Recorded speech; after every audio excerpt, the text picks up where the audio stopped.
बिस्मिल्लाहिर्रहमानिर्रहीम, अस्सलाम वालेकुम। वली सलमान GTV के तमाम नाज़रीन को जी स्पोर्ट्स में खुश आमदीद कहता है। जब पीर से लेकर जुमेरात तक रोज़ाना रात 11:05 पर हम इस महफिल को सजाते हैं आपके लिए और बात करते हैं उस दिन खेले जाने वाले मैचेस के बारे में या उस दिन से जुड़ी स्पोर्ट्स की खबरों के बारे में। और जैसे कि आपके इल्म है कि कल chairman Pakistan Cricket board Mohsin Naqvi साहब ने पाकिस्तान के कुछ फॉर्मर प्लेयर से मुलाकात की और फॉर्मर प्लेयर से कुछ तजावीज़ दी डोमेस्टिक क्रिकेट में बेहतरी के हवाले से। इस मुलाकात में क्या रहा, फॉर्मर प्लेयर्स ने क्या तजावीज़ दी, उनको आज के शो में डिस्कस करेंगे।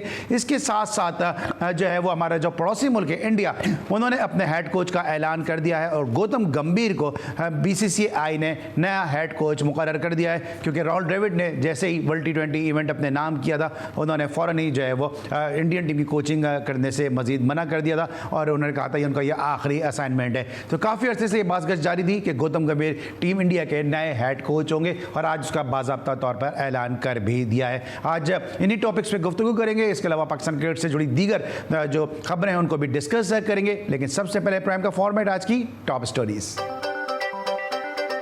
चेयरमैन PCB से व्हाइट और रेड बॉल के हेड कोचेस गैरी क्रिस्टन, जैसन गिलेस्पी की मुलाकात। बैटिंग, बॉलिंग और खुसूसन फील्डिंग बेहतर बनाने के लिए जामे प्लान बनाने का फैसला।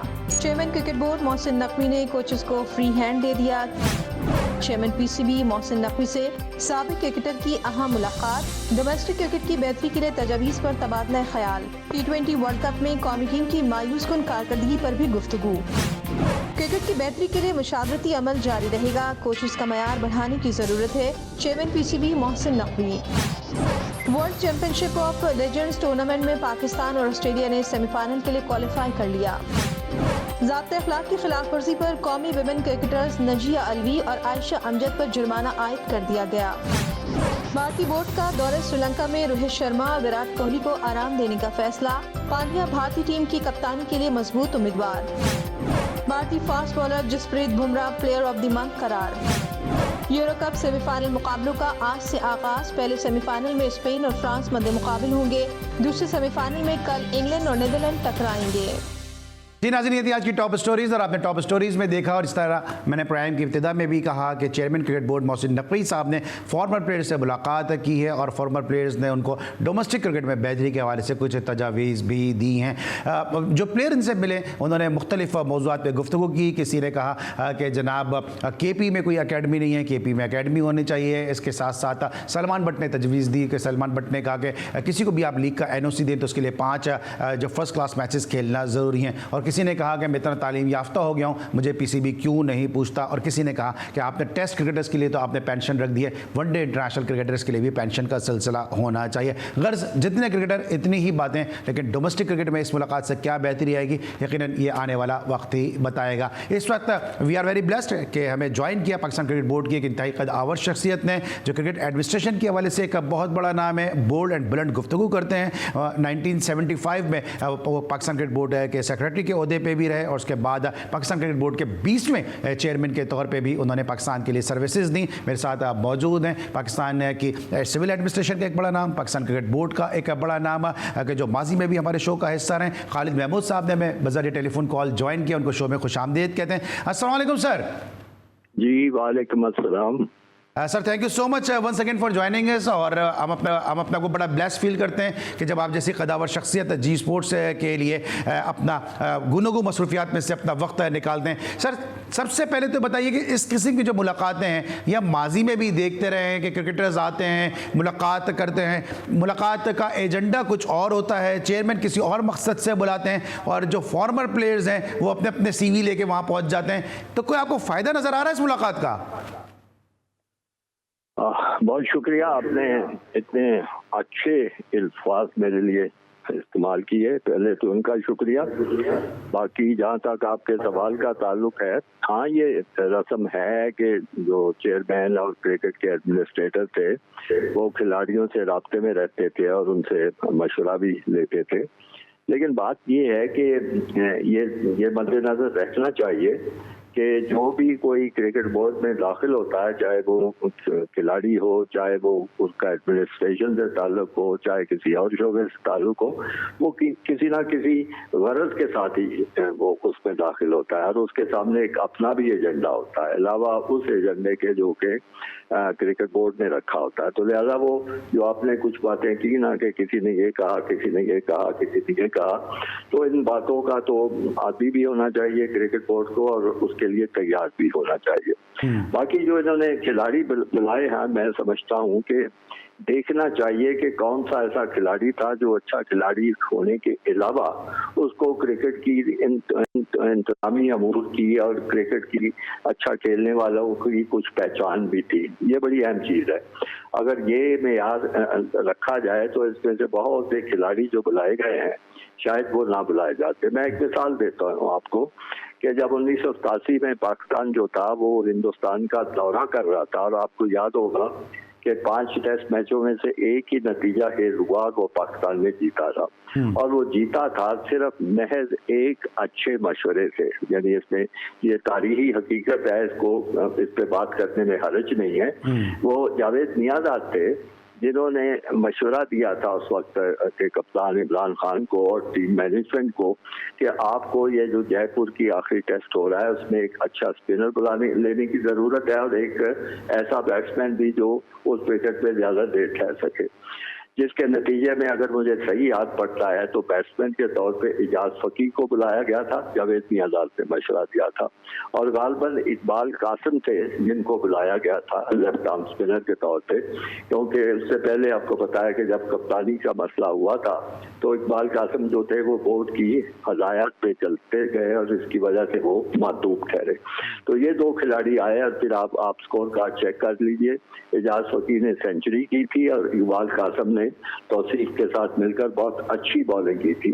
तो ऐसा अगर खिलाड़ी आप बुलाते हैं, अगर मतलब मैंने मशवरा करना होता तो मैं जावेद नियाज़ और इस कैलिबर के खिलाड़ियों को बुलाता जिनको खिलाड़ियों की भी पहचान है, जिनको विकेटों का भी पता है कहाँ पे कैसी चीज़ है, क्या करना चाहिए, जो क्रिकेट से हर सतह पे वाबस्ता रहे। तो पहला मेरा तो इस पे ये है। तो बुलाए गए, काफ़ी बुलाए गए और इतने ज़्यादा तादाद में ज़रूरत नहीं थी, 2, 4, 6 ऐसे लोग जिनको सारी समझ होती है उनसे मशवरा किया जाता। बिल्कुल सही है। दूसरी बात यह है कि एजेंडा भी जो है वो वसी होना चाहिए। अब आप अगर सर्जरी की बात करते हैं तो उसमें फिर क्रिकेट बोर्ड के मामला भी आ जाने चाहिए कि क्रिकेट बोर्ड में क्या खराबी है जो कि ये सारी मैनेजमेंट कर रहा है और ये सब लोग जानते हैं। पुराने ज़माने के क्रिकेट बोर्ड देखें, वो आप कहेंगे कि जी उस वक्त मॉडर्न क्रिकेट नहीं होती थी और इतने ज़्यादा क्रिकेट भी नहीं होती थी, लेकिन बहरहाल कुछ तो तकाबुल किया जा सकता है ना। उसमें बड़े थोड़े लोग होते थे और थोड़े लोग मिलकर बेहतर काम करते थे। ठीक है, आप उसको डबल कर लें। अब तो सूरत हाल ये है कि एक फौज जफर मौज जो है वो क्रिकेट बोर्ड में बैठी हुई है। अब कोई खिलाड़ी जो है वो ये नहीं बेचारा कह सकेगा कि जी आप इसकी अपनी डाउन साइजिंग करें या राइट साइजिंग करें ताकि आपका काम जो है साफ सुथरा हो सके। वो एजेंडे में भी शामिल नहीं था। फिर खिलाड़ी इसलिए भी बात नहीं कर सकते कि उनके अपने भी वाबस्तगी की बुनियाद पर मफादात होते हैं। तो एक अमूमी सी बहस मेरा हाल है को डोमेस्टिक क्रिकेट की होती रहेगी और उस पर मुख्तलिफ मशवरे भी आते रहे। उसमें भी सबसे अहम बात यह है कि ये फर्स्ट क्लास क्रिकेट के पे भी जोर दिया गया। जो कुछ मीडिया में रिपोर्ट हुआ है मुझे कहीं नहीं वो मैं तरसता रहा, मतलब मैं ढूंढ रहा था वो लाइन कि सबसे अहम जो है क्रिकेट, और वो मैं समझता हूँ कि फर्स्ट क्लास तो उसके बाद दूसरा नंबर आता है।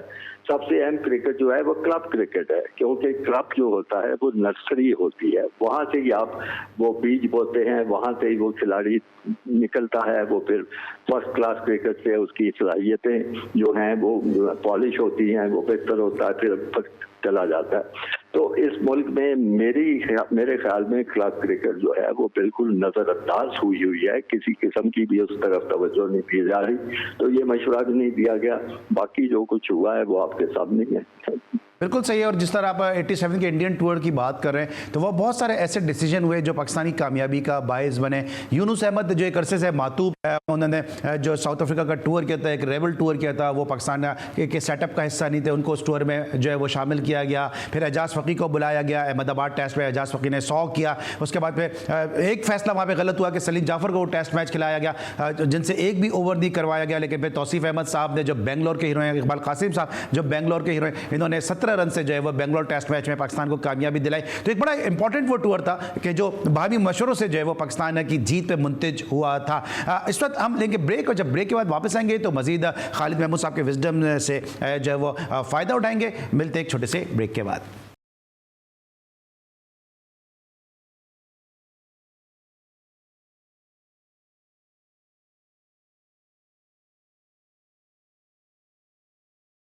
Welcome back after the break. You are watching Zee Sports और हम बात कर रहे हैं मोहसिन नकवी साहब की मुलाकात के हवाले से। सर, आप खुद भी सेक्रेटरी रहे हैं 70s में, जब पाकिस्तान क्रिकेट का एक उरूज की जानिब सफ़र था। फिर आपने 99 में भी आपका जो टेन्योर था उसमें आप चेयरमैन क्रिकेट बोर्ड रहे हैं। तो आप समझते हैं कि जो मुलाकात हुई है इसमें कोई क्राइटेरिया होना चाहिए था? क्योंकि कुछ इसमें ऐसे क्रिकेटर थे कि जिन्होंने रिसेंट पास्ट में क्रिकेट छोड़ी है, कुछ ऐसे थे जो अभी ऑफिशियली रिटायर भी नहीं हुए हैं, कुछ ऐसे थे कि जो मॉडर्न एरा से बहुत दूर थे, कुछ ऐसे थे जो उनकी बुजुर्गी का लिहाज करते हुए यकीनी तौर पे वो सब हमारे लिए काबिल इज्जत हैं। लेकिन उम्र के इस हिस्से में कि जो दुरुस्त तरीके से ना सुन पाते हैं ना देख पाते हैं, उनको शायद रोहित हिलाल कमेटी में होना चाहिए था, लेकिन यहाँ क्रिकेट की बेहतरी के लिए बुला लिया है। आप बड़ी ठीक बात कर रहे हैं। आपने तो बिल्कुल दो का बात कर दिया, सच्ची बात कर दी है। मैं उसको इस तरीके से बात कर रहा था कि कम से कम बुलाते हुए ये तो देख लिया जाता कि इनमें से कौन इस अहल है कि मशवरा कुछ दे सकते हैं। ये बड़ी अहम चीज है। इसलिए मैंने जावेद मियांदाद की मिसाल दी, और मैं फिर अर्ज कर रहा हूँ कि जो जिस साबका खिलाड़ियों में जावेद मियांदाद को ना बुलाया जाएगा वो क्या बात होगी। बेहतरीन उसकी पहचान है खिलाड़ियों की, क्रिकेट की समझ बूझ है, और इस तरह के और भी खिलाड़ी हैं। मैं नाम इसलिए नहीं ले रहा कि फिर जिनके नाम लूंगा बाकी समझा जाएगा कि वो बिल्कुल उनको पता नहीं था। नहीं, सबको कुछ ना कुछ पता होता है। लेकिन कई लोग ऐसे होते हैं जिनकी नज़र भी बड़ी तेज होती है, जिनकी जजमेंट बड़ी अच्छी होती है, जिनका तजर्बा बड़ा वसी होता है। तो ये क्राइटेरिया रख के चंद खिलाड़ी बुलाए जाते हैं, उनसे मशवरा किया जाता। फिर जैसे मैंने अर्ज किया था कि उसका एजेंडा जो है वो ज्यादा वसी होना चाहिए था। मेरी ये तो नहीं कि आप टीम पे ही फोकस कर रहे हैं, टीम को ही आगे पीछे करें, तो उसमें ही कोई उखाड़ पिछाड़ करते रहे। वो भाई आवे का आवा बिगड़ा हुआ है। सबसे अहम बात यह है कि सारी ऊपर से भी बिगाड़ है। ऐसे इतने लोग बैठे हैं, मुझे जाती तौर पे जो मैं चूंकि इसमें ज्यादा नहीं वाकफियत रखता, लेकिन जो मीडिया में पढ़ता हूँ या इधर उधर से खबरें आती हैं कि वहाँ पे भी आपस में इतने गिरोह बने हुए हैं, जिस किस्म के लोग हैं, हर कोई ना कोई किसी स्कीम का हिस्सा बना होता है। तो पहले तो अपना घर ठीक करें ना। अगर आपने कुछ टीम अच्छा करना है तो अपने घर को ठीक करें, उन लोगों को का बंदोबस्त करें। फिर अगली बात यह है कि सारा ले दे के यही रह जाता है कि आपने गैरी कर्स्टन को बुला दिया, आपने फलाने बंदे को बुला। मेरी राय है, और बहुत से लोग जो हैं वो मेरी राय से इत्तेफाक नहीं करते, लेकिन मैं उस राय पे कायम हूँ कि अपने मुल्क के जो लोग हैं उनका मुल्क के क्रिकेट के लिए, खिलाड़ियों के लिए, टीम के लिए उनका दर्द भी ज्यादा है। उनके जज्बात भी जो है वो बड़े खुलूस वाले हैं इसके लिए। आप मुझे देखें कि जितने बड़े बड़े कामयाबियां पाकिस्तान टीम को हुई हैं, हमेशा अपने कोच होते थे, अपने मुल्क के मैनेजर होते थे, और वो बड़ा अच्छा नतीजा निकलता था। तो ये कभी नहीं होता था कपल। ये पता नहीं हमने सुना के ये बाहर के लोगों को कोच के लिए बुलाना शुरू किया हुआ है, और उसके बड़े लतीफे भी बने हुए हैं। पता नहीं मेरे ख्याल वसीम अकरम या लतीफ़ा सुनाया करते हैं कि एक फॉरेन कोच आए हुए थे, और वो जो थे वहाँ पे गालिबन जेफरी बाइकॉट थे या कौन थे, तो वो एक पाकिस्तानी खिलाड़ी को उस पर गुफ्तगू कर रहे थे, और वो सर हिलाते जा रहा था। वो इतनी लंबी गुफ्तगू हो गई कि वो जब ख़त्म हुई तो वसीम अकरम कहते हैं कि मैंने उस खिलाड़ी से पूछा कि तुम्हें क्या वो बता रहा था, क्या समझ आई? बोलने का जी मुझे तो कुछ पता नहीं वो क्या कह रहे। तो तुम सर क्यों हिला रहे थे, उन्होंने पूछा। तो उसने कहा सर ना हिलाता तो वो आधा घंटा मजीद तकरीर सुननी पड़ती। ये तो हालात है हमारे कोचों के, गैर मुल्की कोचेस के और हमारे खिलाड़ियों को। मुझे समझ नहीं आती कि क्या किस चीज़ की कमी है हमारे लोगों में। यानी तजुर्बाकार खिलाड़ी हैं जिन्होंने बहुत अच्छा, और कोचिंग ठीक है, उसमें टेक्निकलिटीज भी हैं, बाहर के मुल्कों में बड़ी कोचेस की तरबियत होती है, लेकिन ये तो ऐसी चीज़ें हैं जो कि इंस्टिंक्टिवली भी हमारे जो सीनियर खिलाड़ी हैं, पुराने खिलाड़ी हैं, वो अपने टीम को और यंगस्टर को समझा सकते हैं कि भाई तुम्हारी बैटिंग में ये मसला है, तुम्हारी बॉलिंग में ये खराबी है। अब बॉलिंग का हो तो आपके पास वकार यूनुस है, वसीम अकरम है और अच्छे अच्छे बॉलर हैं, स्पिनर्स में भी बड़े अच्छे स्पिनर्स हैं। बैटिंग में आप किसका मैं नाम लूँ, एक से एक बढ़ के रखा है। तो बाहर के लोगों ने आके क्या कोई इंजेक्शन लगा देना है कि जिसकी मदद से खिलाड़ी अच्छा खेलना शुरू हो जाएंगे? तमाम चीज़ें ही गलत है और ना इस पर गुफ्तगू हुई है, ना ये एजेंडे में शामिल थी।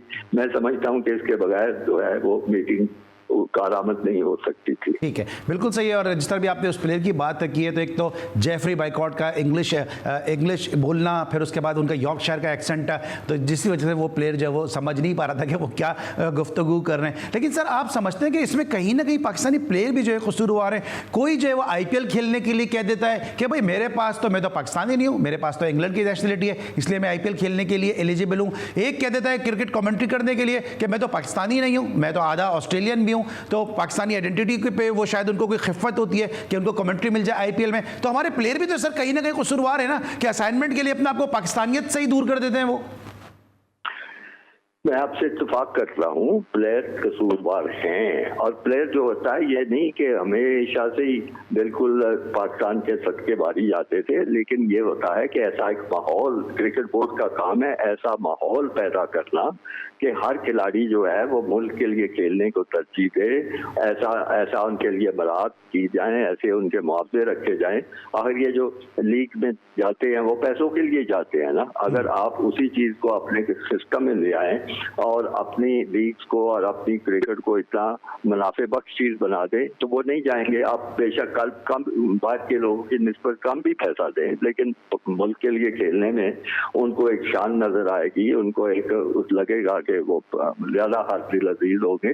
तो ये माहौल पैदा करना जो है ना, वो क्रिकेट बोर्ड की जिम्मेदारी है। ये हमेशा चीज़ें पुराने भी होती थी, आपको याद होगा वो कैरी पैकर का भी एक 70 की दहाई में मामला आया था, तो उस वक्त क्रिकेट बोर्ड ने उसको अच्छी तरह हैंडल किया, सख्ती भी की, उसके बाद मुआवजे भी बढ़ाए, सब कुछ किया था। तो ये ठीक है, खिलाड़ी गैर जिम्मेदारी का मुजाहरा भी करते हैं, खिलाड़ी खुदगर्जी का मुजाहरा भी करते हैं, खिलाड़ी लालच में भी आ जाते हैं, वो इंसान है, हर इंसान भी क्या, बिल्कुल बच्चे हैं, उनकी उम्रें क्या होती हैं सारी। तो क्रिकेट बोर्ड जो होता है उसका फर्ज है कि वो ऐसा माहौल तैयार करे, ऐसे मामला करे कि वो ऐसे ना करें, वो उनके पास आए। और अगर कोई करे, फर्क करो, कोई एक आध खिलाड़ी है वो जरूर बजिद है कि मैंने ऐसे ही करना है, तो फिर उसको सजा दी जाए। बिल्कुल सही है सर। और अब चूंकि वक्त थोड़ा कम है, जरा मैं क्विकली आपसे 2-3 सवाल बड़ी जल्दी करना चाहूंगा। पहली बात तो ये कि अभी सर्जरी की बहुत ज्यादा बात की जा रही है, तो आपको लगता है कि सर्जरी तो जिंदा इंसान की होती है? इस वक्त क्रिकेटर्स जो हमारी क्रिकेट को जिस नहज में लेकर आ गए, अमेरिका से हारने के बाद, सुपर 8 में क्वालिफाई ना करने के बाद, तो अब सर्जरी के बजाय पोस्टमार्टम की जरूरत है। और दूसरी बात यह है कि सर्जरी की बात की जा रही है, तो ये तो खुद बाबर आजम को कप्तान बनाने वाले खुद मोहसिन नकवी साहब हैं, तो बजाय इसके कि हम वार्ड बॉय को चेंज करें, बजाय इसके कि मरीज को चेंज करें, हम उस सर्जन को चेंज करने का ना सोचें जिसने सर्जरी की थी। आप बिल्कुल ठीक कह रहे हैं, ये बात बहुत दफा की जा। नंबर 1 देखिए, इस सर्जरी के बयान की आप टाइमिंग देखिए, टाइमिंग देखिए कि टीम अभी आपकी खेल रही है उस टूर्नामेंट में, चले जो भी उसके हालात थे, खेल तो रही थी ना। तो उस वक्त कभी भी कोई सरबराह अदारे का ऐसा बयान नहीं जारी कर सकता सवाल के बिल्कुल ही वो अपने होश में ना हो। वो बहुत ही बेवक्त बयान था, वो वहाँ आना ही नहीं चाहिए था। फिर इसके बाद सर्जरी का लफ्ज जो है वो भी मेरा ख्याल इस्तेमाल नहीं करना चाहिए था, उसके लिए कोई बेहतर अल्फाज भी इस्तेमाल किए जा सकते थे। तीसरी बात जो आप कह रहे हैं कि जिसने ये सब कुछ किया उसकी होनी चाहिए, मैं आपसे मुत्फिक हूँ। आप देखिए ये सिलेक्शन कमेटी किसने बनाई थी, सिलेक्शन कमेटी में ये अनोखी इस तरह किसने की थी कि इसका सरबराह कोई नहीं होगा। सिलेक्शन कमेटी की 7 रुकनी तादाद किसने बनाई थी, सिलेक्शन कमेटी में गैर क्रिकेटर जो थे एक दो शामिल किए गए, कोई एनालिस्ट और ये वो किसने शामिल किए थे।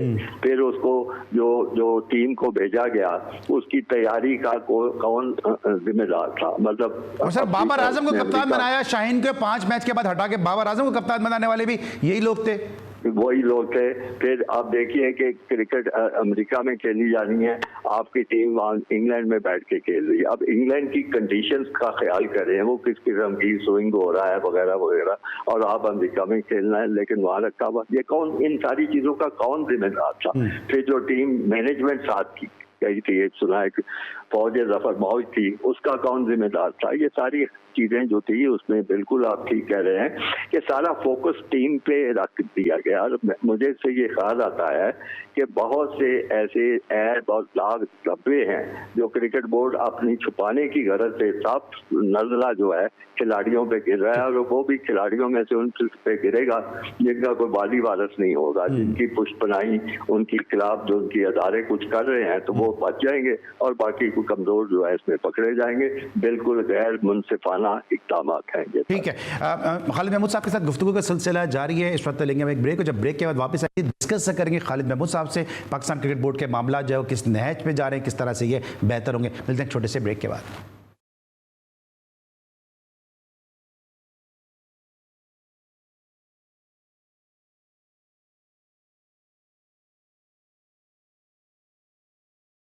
Welcome back after the break. और हमारे साथ मौजूद हैं former secretary Pakistan Cricket Board, former chairman Pakistan Cricket Board Khalid Mahmood साहब, पाकिस्तान एडमिनिस्ट्रेशन का एक बड़ा नाम। सर, ये जो अभी आपने बातें ब्रेक पर जाने से पहले की हैं, ये बातें आप पहले भी करते रहे हैं, हम भी अपने शोज में करते रहे, और भी पाकिस्तान से मोहब्बत करने वाले एंकर्स एनालिस्ट ये बातें करते रहे, लेकिन आपको क्या लगता है कि पाकिस्तान क्रिकेट बोर्ड क्यों हमें और आपको असलम परवेज, मुस्तफ़ा कुरैशी, ये शफकत चीमा के ब्रैकेट में रख देता है कि हम जो है वो बहुत बड़े विलन हैं और क्रिकेट बोर्ड के दुश्मन हैं। खुद आपके हवाले से भी क्रिकेट बोर्ड ने खास तौर पे एक बयान जारी किया था। ये तारीख में इस क्रिकेट बोर्ड ने एक नया रिकॉर्ड कायम किया है। इस तरह नया रिकॉर्ड है कि मुझसे हमेशा ही तबसरा मांगा जाता है, और मैं बड़ी दयानतदारी से बिला कमोकास जो मेरी समझ होती है वो मैं बयान करता हूँ कि मैं कोई वली अल्लाह नहीं हूँ, या मुझे कोई गैब का इल्म नहीं है कि मैं हर चीज़ ठीक ही बात कर रहा हूँ। मैं अपनी राय देता हूँ और राय में देता रहा हूँ। इस क्रिकेट टीम पे भी मुझसे राय मांगी गई थी, और वर्ल्ड कप शुरू होने से कई दिन पहले मांगी गई थी। एक चैनल ने मुझसे गुफ्तगू की और मैंने ये मसलन आखिरी उनका सवाल था, पहले उन्होंने पूछा खराबियाँ क्या है, मैंने वो खराबियां गिनवा दी थी कि इस वजह से मैं समझता हूँ कि ये ठीक नहीं है मामला। फिर उन्होंने पूछा कि आप कितने चांस देखते हैं वर्ल्ड कप जीतने का, मैंने कहा 0 चांस देखता हूँ, क्योंकि बिल्कुल इस टीम में सख्त जाहिलियत नहीं। ये मेरी राय थी, वो मैंने दे दी, और ये पहली दफा हुआ है। मेरे लिए भी बड़ी अचंभे की भी बात थी और बड़े अफसोस की भी बात थी।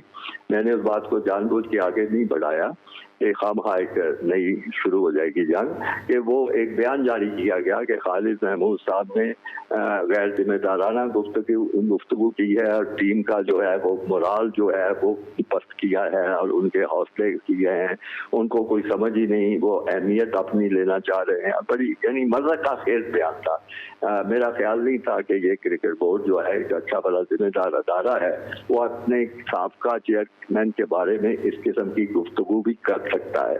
मैं बहुत से अदारों का सरबराह रहा हूँ बतौर एक सिविल सर्वेंट, और हर जगह एक रवायत होती है। आप एक मिसाल देता हूँ, जैसे फौज में जो साबका जनरल होते हैं, रिटायर्ड लोग होते हैं, उनको आम जो सर्विस में लोग होते हैं उनसे भी ज्यादा इज्जत दी जाती है, वकार दिया जाता है, उनका बड़ा एहतराम किया जाता है।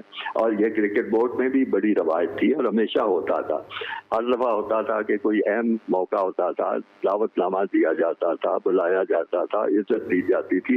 ये पहला क्रिकेट बोर्ड है, मैं ये रिकॉर्ड पे कह रहा हूँ, इन्होंने इतनी अनोखी और शर्मनाक रवायत का आगाज किया है कि आपने एक साबिक सरबराह के बारे में घटिया, फजूल, बेकार सा, यानी ऐसा बयान है जो नहीं जारी होता। तो सर आपको नहीं लगता कि अगर आप क्रिकेटर होते, क्योंकि आपने जो गुफ्तगू की थी वो मैंने मनो अन सुनी भी थी और मुझे मनो अन वो याद भी है, अगर आप क्रिकेटर होते और इससे ज़्यादा अगर आप हार्श अगर वर्डिंग यूज़ करते तो आपको क्रिकेट बोर्ड क्रिकेट की बेहतरी के लिए बुला लेता, क्योंकि इन्होंने ऐसे ऐसे लोग क्रिकेट में बेहतरी के लिए बुलाए हैं कि जो माजी में मैंने कल भी शो किया था कि वो जब मैनेजर थे टीम के साथ तो वो कैटरिंग वाले के पैसे खा गए, जब कोच बन के गए तो टीम का विनिंग बोनस है उन्होंने जो है वो हड़प करने की कोशिश की है। तो क्रिकेट बोर्ड में तो कोई क्राइटेरिया नहीं है। और एक ब्यूरोक्रेट को, एक सिविल सर्वेंट को, एक फॉर्मर चेयरमैन सेक्रेटरी को कि जिनका क्रिकेट पे एक बड़ा वसी तजुर्बा है, उनके लिए पीसीबी जो है वो एक स्टेटमेंट जारी कर देता है। वो आप जो मिसालें दे रहे हैं, आप ये देखिए, मैं इशारा भी उसकी तरफ कर रहा था कि क्रिकेट बोर्ड की अपनी सर्जरी की जरूरत है। जो कुछ वहाँ पे लोग बैठे हुए हैं, जैसे वहाँ पे लोग बैठे हुए हैं, एम्बिशियस किस्म के लोग हैं, वो चिमटे रहना चाहते हैं अपनी जॉब के साथ। वो अपनी जॉब से चिमटने के लिए वहाँ उन्होंने एक धड़े बंदी भी की हुई है, अपने साथ लोग मिलाए हुए हैं, और वो लोग फिर इसी किस्म के लोगों को, क्योंकि सर थोड़ा सा वक्त महदूद है, मैं बहुत जल्दी चाह रहा हूँ कि आपसे बहुत सारी चीजें, आपसे एसेंस आपकी गुफ्तगू का मैं हासिल कर सकूं। 99 में आप पाकिस्तान क्रिकेट बोर्ड को आप हेड कर रहे थे, और 1999 में क्रिकेट बोर्ड को आप हेड कर रहे थे, और 1999 में अभी भी वो जो क्रिकेट की सबसे बड़ी वेबसाइट है क्रिकेट उस पर वो रिपोर्ट है कि जहां पे अभी विमेंस के साथ जिन मोहम्मद वसीम साहब को बतौर हेड कोच लगाया गया है, उनके खिलाफ जावेद जमान साहब ने एक रिपोर्ट की थी और उन्होंने उन पे बैन भी लगाया था, उन पे 50,000 रुपए जुर्माना भी आयद किया था। वो रिपोर्ट आपके जहन में है कि मोहम्मद वसीम पे क्यों उस वक्त कनाडा में कुछ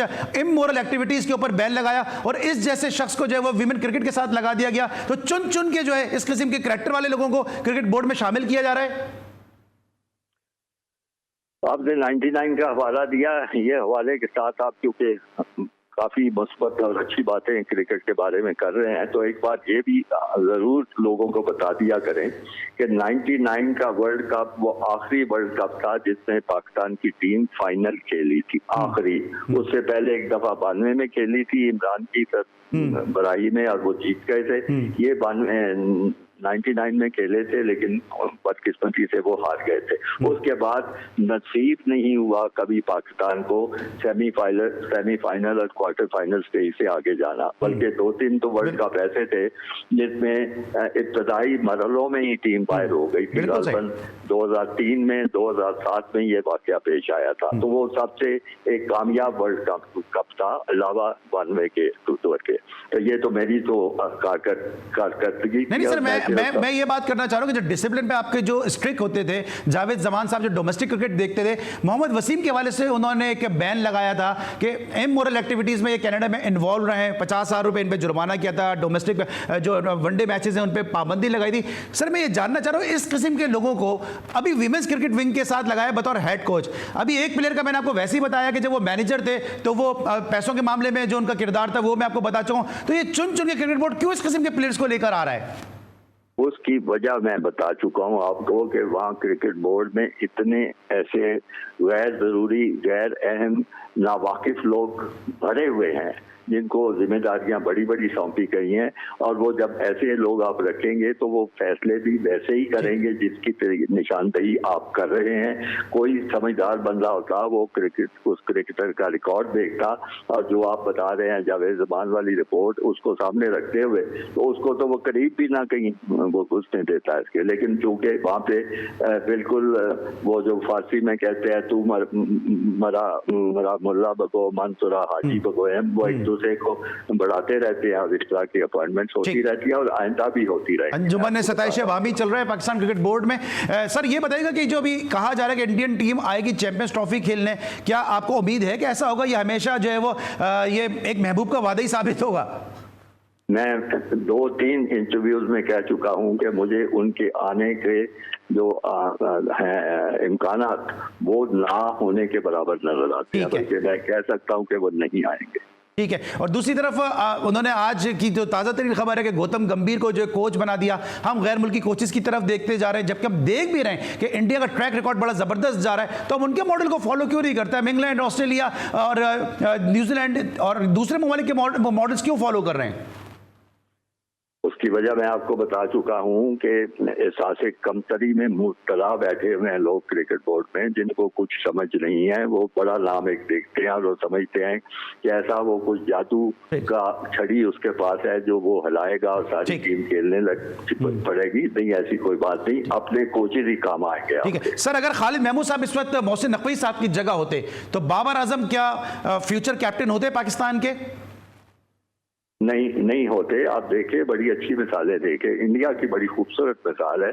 उनके दो बेहतरीन क्रिकेटर जो सारी दुनिया में माने जाते हैं, एक थे सुनील गावस्कर और दूसरे थे सचिन तेंदुलकर। उन्होंने उनको कप्तान बनाया और बहुत जल्द एहसास हो गया कि कप्तान बनने की जिम्मेदारी की वजह से उनकी बैटिंग मुतासर हो रही है, तो उन्होंने फौरन उनको हटा दिया और दूसरे लोग ले आए।